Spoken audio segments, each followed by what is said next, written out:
ছোলা বুট, তারপরে বুরিন্দা, হচ্ছে কাঁচা মরিচ, পেঁয়াজ, তারপরে হচ্ছে যদিও মরিচ কাঁচা পেঁয়াজ খাওয়া ঠিক না, তো হালকা নাই না দেয়নি, সরি কাঁচা পেঁয়াজ দেয়নি। এরপর হচ্ছে টমেটো, হচ্ছে বড়া, আলুর চপ, বেগুনি, পেঁয়াজের মধ্যে দেয় নাই, পেঁয়াজ দেয় নাই না বাবা। আর বাবা এগুলা কি খাচ্ছ? কি এগুলা? হ্যাঁ সেমাই, মুখ দিয়ে কথা বলো। না জানে খাও, জিজ্ঞেস করবা না জিনিসটা কি? হ্যাঁ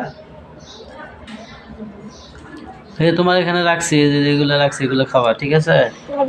হ্যাঁ ঠিক আছে, হ্যাঁ ঠিক আছে।